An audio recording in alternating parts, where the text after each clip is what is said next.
I'm in the evening of the new moon. It's dark out, and I was just able to take a picture of the aurora, which is also out tonight where we are. I mean, I suppose it's out a lot and we don't see it, but it's visible with your iPhone anyway. A little bit of pink in the sky. And I've been watching the aurora, trying to pay attention to the solar activity. And I mean, I'm only paying attention to the people who are paying attention. I'm not watching the sun. But I find it interesting. I'm really curious about it. And it is super enjoyable for me because I can basically step out my back door, point the camera of my phone on night vision to the north sky and see a pretty spectacular show. Now, a lot of us, aurora chasers, got really inspired over the past couple of years because we've had some significant activity, and we've had some activity that we've been able to see with the naked eye. And I don't know if you were watching, but that was so spectacular that I just can't wait to see it again. So I kind of keep myself ready for that experience to happen again. This is the new buck moon. This is a new moon in Cancer, and there's a conjunction with Jupiter. And so the astrologers are telling us that this is a particularly good time to wish, to think about what we want, and let our thoughts be powerful tools. So what do you wish for? I feel like I ask that a lot. What do you wish for? And I was thinking, oh, hurry up, Anne. You better hurry up and wish all your wishes. And it's like the urgency of doing it when the time is right. And I have a different spin on that, a different feel about that. And that's what I'm going to get into with you this time.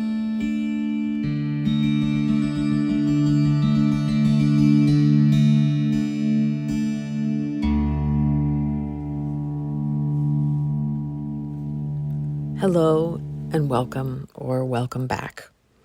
I am your host, Anne Headley, and this is my podcast, What is Going On Anyway? Where I take some time every 2 weeks to check in on the moon, whether new or full, this time new, and share what's coming up for me as an intuitive. I use my imagination and my intuition to tell a story by surfing the present moment and sharing it with you. Some call this channeling, but my experience is that it's more of a hybrid and possibly a very good way to brainstorm for the future. I hope this inspires you to look for your own waves of presence, your own waves of surfing the present moment.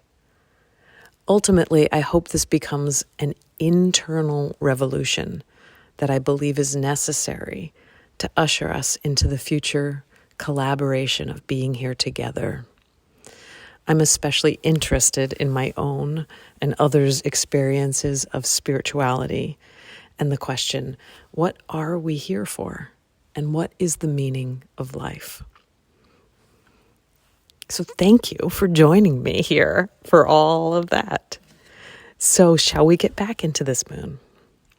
So I was talking about urgency and wishing when the time is right. Like my wishing window opened. I was listening to Chani Nichols, the astrologer, talking like, do it now, wish now. And I was feeling that like fire under my butt about, am I wishing the right things?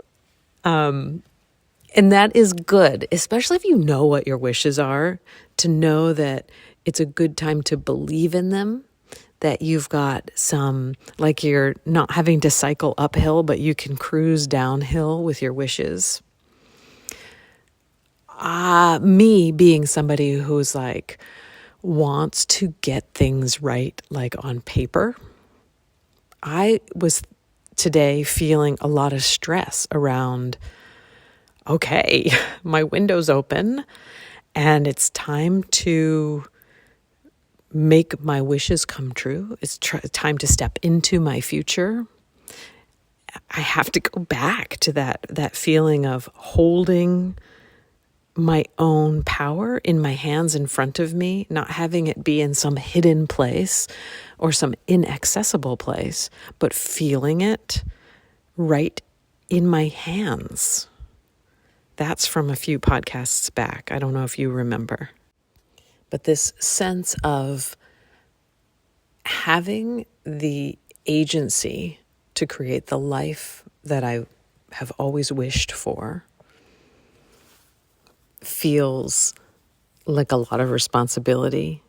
I'm not sure if I'm describing it right, but it's almost that feeling of, do I or don't I? And I have a little bit of that sense of hesitation that if I just stay where I am, I can always live inside of a fantasy world of how I think things could be. And always we know when we begin to bring things into real life that there are adjustments and because we're collaborating with everyone else.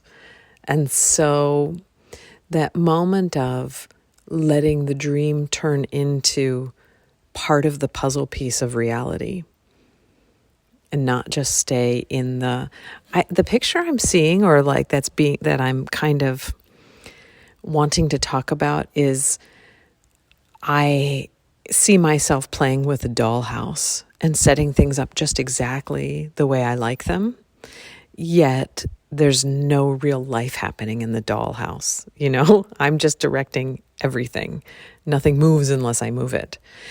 And when I take that idea that I've been practicing in the dollhouse with, and I put it into real life or into the real house of living, then everything has its own say. Everything has its own kind of animation, even the material objects that it interacts with.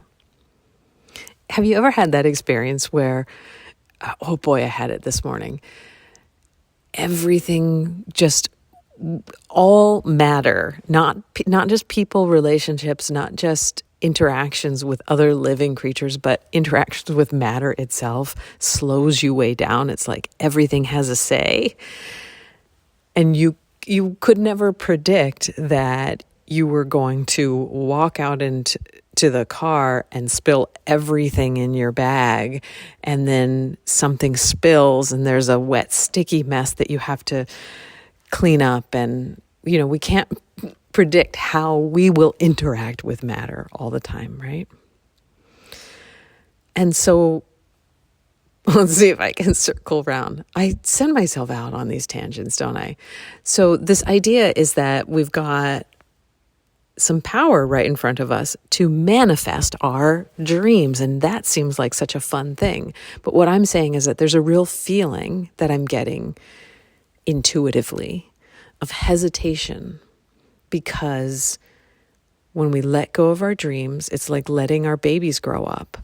And we also are letting go of control. And we're being very risky with our feelings in the most beautiful way. And I totally think that we should do it. But I'm just honoring that this is not easy for us to step into letting dreams guide us. And secondarily, I am seeing our wishes as something that we have no real control or say in. So the picture that I see is that your wishes, your secret or very well-known wishes, it's as if on the inside we have this inner graffiti artist. And the graffiti artist on your inner walls, also it's illegal. I mean, right. I don't know. But just go with me for a second. It's also illegal for the inner graffiti artist to write graffiti on your inner walls. But the graffiti written on your inner wall is your dreams and your wishes and your desires. And it's done in secret. So you can't stop them, even though, like, maybe we try. Not that one. Oh, one's a terrible one. I don't want to see that dream, but so maybe we wake up, it's morning, and we see what the graffiti artist has written on our walls. If we, have a little meditation or kind of journey to the inside. And the point of this, even though that's kind of a silly way of saying it, is that our wishes are already there. You don't have to make them up. You don't have to decide what it is. And you especially don't have to do it right. And that was what I was so concerned about, that I was going to mess up this wonderful opportunity that the new moon brings us to manifest something new. And I was going to squander that opportunity. But what I'm saying is that whether we like it or not, our wishes and desires are written on the inner walls. And so when an astrological opportunity, say, or a wonderful synchronicity happens in your life, or a connection happens, or a friend of a friend helps you with something, and that window of opportunity opens, you can be sure, I'm saying this to myself obviously, and you can be sure that your desires are always there. Whether I have looked at that inner wall or not, it's not up to me. It's not like, oh, this time I'm going to wish that I was I don't even know what to wish. Usually when I say things, something very strange comes out, and then I find out about it later. And I just felt so afraid to say it out loud. So, let's just say I was going to say that all I want to do is be the pool guy. I want to be a pool guy because I'm taking care of my own pool here, right? Which is an above ground outdoor pool, but I consider myself the pool guy here. And if that is not all, I could say that out loud, but if that is not also written on my inner wall secretly without my knowing, then that is not a wish that has, like, you've got to have both for it to clear the windows of opportunity. Gosh, I hope that makes sense. Sometimes I get really scared here in this little closet by myself that I am not making any sense at all. But whether I'm making sense or not, it is quite good to try to take a look at the inner graffiti walls of desire, and also to be in awe of what shows up, and to realize that it's not you who you think you are that are creating your own desires. It's something so much bigger than you. It's like, you're occupying the space of you, and all around you is everything else. And you are more a representation of the desire of everything else. And you're showing up and occupying that space of the desire of the totality of everything other than what you are in that space. It's kind of like how light reflects back the one thing that it is not. That was a pretty terrible way of explaining it, I think. I had to look something up to read to you so that I could try to bring some clarity here. But you know what I'm talking about, right? Objects appear different colors because they absorb some colors in wavelengths, and they reflect or transmit other colors. The colors that we see are the wavelengths that are reflected or transmitted.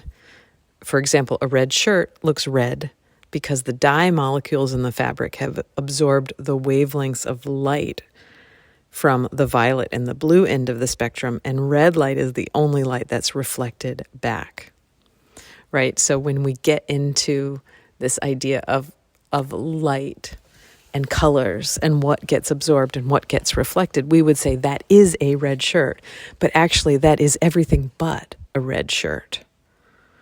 And so that's what I'm trying to present to you, is that you might be everything but what you think you are. And so if you are just doing the good job of living and breathing, connecting to the earth, and taking up your space, you might be more the desire of everything, the all that is, and you see what I'm saying? I don't even know how to say it. You might not be what you think you are, and it might not be so important who you think you are, just that you keep being, and that you keep participating in this great mystery and letting your desires come through you without having to take ownership of them. And I'm getting somewhere. This one's clearly for me. And I can tell when this comes through, it's like, say it, and as if it's for somebody else, because it's really so especially for me. I have felt so much shame and responsibility for having big dreams, for connecting widely to people. I don't even know why. But when I realized that this desire is just something sort of coming through me, and that it's not me, and I don't have to take ultimate responsibility for it, there's this kind of easing back into just being and letting things happen and take their own space and time. And especially for me, not withdrawing from the things that I want and the things that I love and the things that I desire. So maybe that's for you too. And it keeps returning back in this picture that I'm seeing. It just keeps returning back to staying clear and honest in your body and in the moment to moment, from day to day. Each day presents you with a new set of responsibilities, but responsibilities to yourself. And it seems to me that we've been through some cycles together of, especially through COVID, of really trying to understand, how are you doing and how are you taking care of your own space and health, and making sure that you make choices in terms of the greater community too. So you're seeing yourself personally and as part of a community of germ-sharing people. That seems to me really significant and important when we think about how we move forward. If there's this great window of opportunity for all of humanity to manifest their dreams, we have to do that responsibly and carefully, and with a lot of respect for what it is to be centered, balanced, and grounded in our being from day to day to day. And especially as our dreams come true, that we don't go into this giddy, high state of excitement that keeps us from staying centered in our body, because we have to occupy our own space. That seems really essential. And sometimes with dreams and desires, any of you who had experiences like me growing up on sports teams with coaches and whatnot, there would be times when coaches would get so, what is the word, affiliated with one's dreams, or one's dreams would get affiliated with someone else's dreams. And that is a way of, what do you say? I want to say it right, of ghosting someone else's dreams. That you can be a ghost in someone else's dreams. And when you do that, it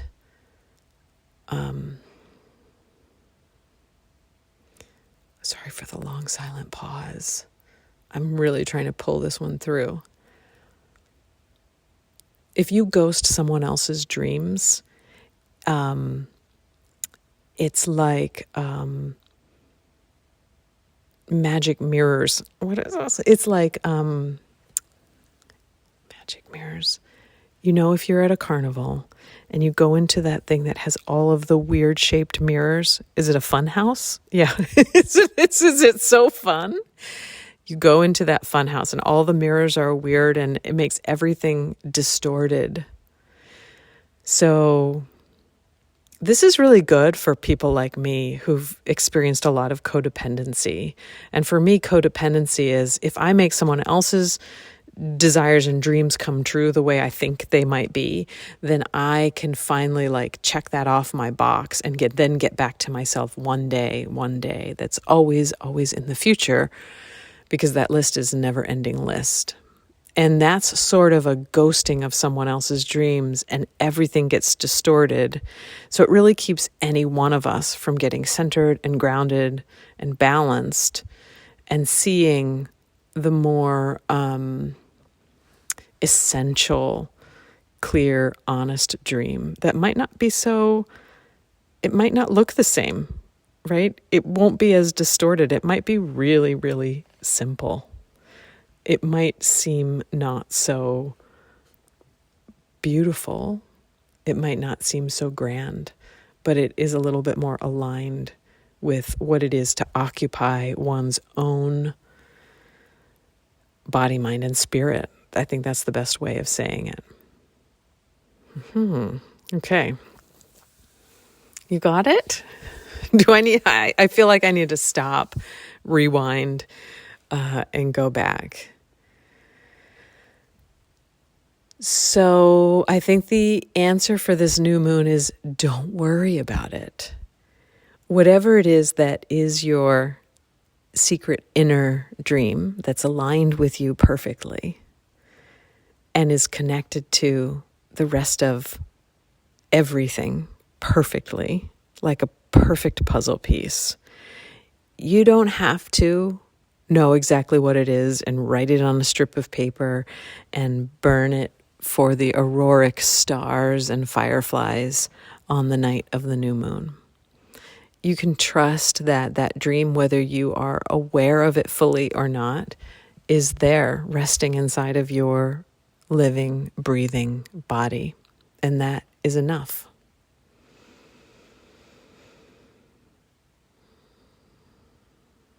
And maybe these next 2 weeks are a really good time to listen and think, okay, if my dreams and desires and wishes exist inside of me and they're doing their own sort of beacon call, then could I listen? Could I feel what attracts me? Could I notice the things that excite me? Could I pay attention to the material objects around me that help me understand my dreams better? It's kind of like everything matters without that being a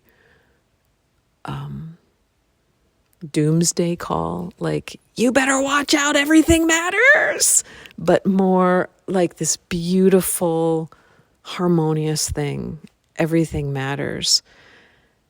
The things that you love also love you. The dreams that are inside of you love you deeply. The dreams that are inside of you know you better than you know yourself. And I want you and me to hear that in a way that feels comforting. It's okay if you don't know the names of your dreams yet. Just know that they're there. And that might be enough for right now. So let's see what the I Ching has to say about this. So, dear Oracle of the I Ching, I'm so grateful for you in my life. And what would you have us know about this new moon? And also, could you help us understand what it is that I've been talking about? So let's see what we get. We get hexagram 62, small exceeding. Do you need to cross a line? What small things can you do to meet the needs of the situation? And how can you take even more care? We've gotten this one before. I mean, obviously you keep getting the same hexagrams if you use the I Ching a bunch, but we have gotten this one. And this is when it would be fun to have like a team with the podcast, and they would be like able to tell me exactly when the last time we got it. I think that would be curious. I'm just not really willing to look back through all of my notes of hexagrams right in this moment. But we certainly have been here before. Exceeding or going past is a transition, the moment when you step over a line. And small exceeding means making this crossing in small ways, going beyond boundaries and structures, but paying close attention to them, always responding and adjusting like a humble traveler crossing over great mountains. This is a creative way to engage with the world, no matter how small you feel. You're in no position to realize great things all at once. Is anyone? Maybe that's the point. But it is worthwhile to do the smaller things that are within your capacity, taking small steps with consistent purpose. It moves to hexagram 31, influence. I happen to know this one also is called wooing, and I always like to say wooing. This is just not a word I say that often. Wooing. What would you be wooing? And, obviously I think this time you would be wooing your dreams. I'm passing. 31 is also attraction. The universe as we know it is held together and governed by the various laws of attraction. From the vast movements of the solar system in infinite space to the perfectly balanced center of the atom, these mutual attractions create all things. I think that's the point. We're inside of that attraction of the planets. We live inside of the attraction, the balance of all things. Oh my gosh, listen to this. In life, these attractions manifest themselves in a complex network of desire, perseverance, and fulfillment. Life begets life and evolves itself in an ordered and divine fashion. I think that's the point here, is that we're inside a network of desire.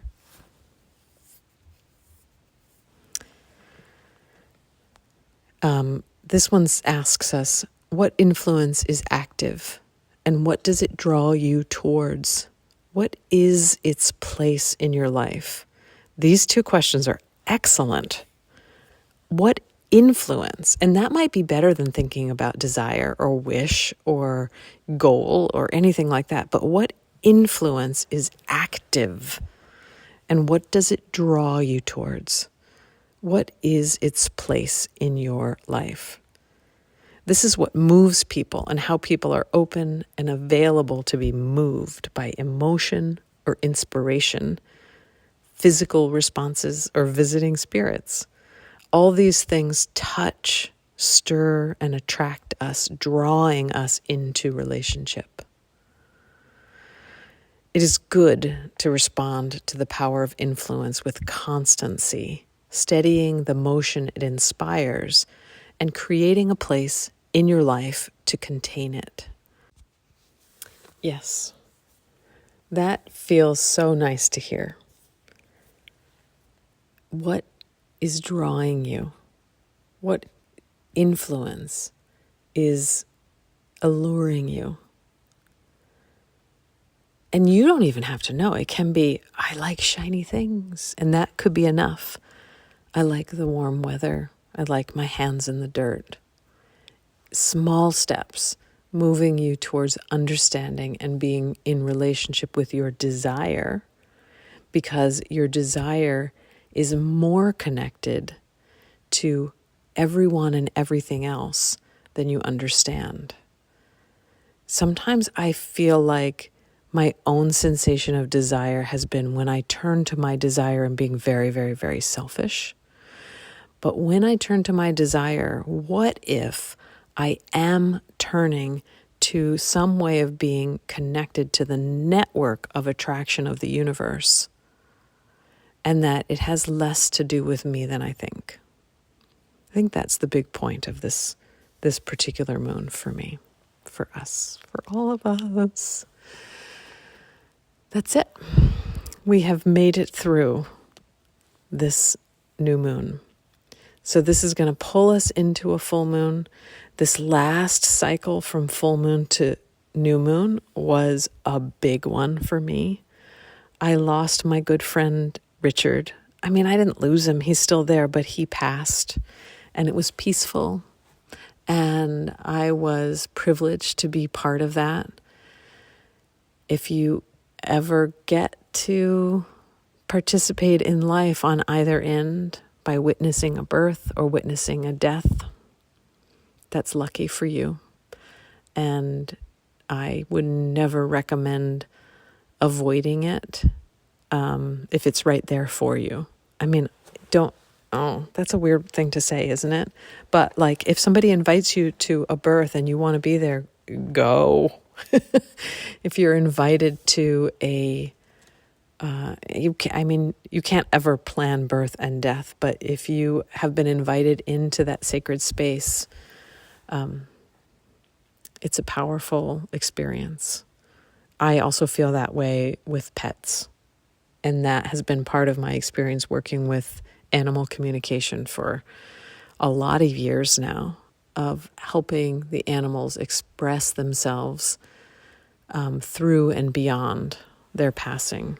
Just a tremendous outpouring of love in that moment. And it's a real gift to be in the presence of that.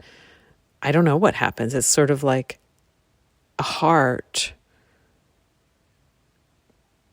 It's like it blooms and bursts. And there's like a shower of heart energy around that space. I'm talking about passing. Birth is similar, but it's like kind of the other end of it is you've got all of these sprouting buds. It's incredibly beautiful. But death is like seeds get showered everywhere, to me. Thank you for being here with me and joining me once again. You can find me on my website, www.annhedley.com. That's ANNHEDLY.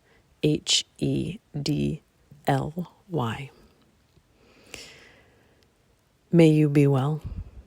May you know peace. May all beings everywhere, whether known to me or unknown, may they be well, and may they know peace. Bye for now.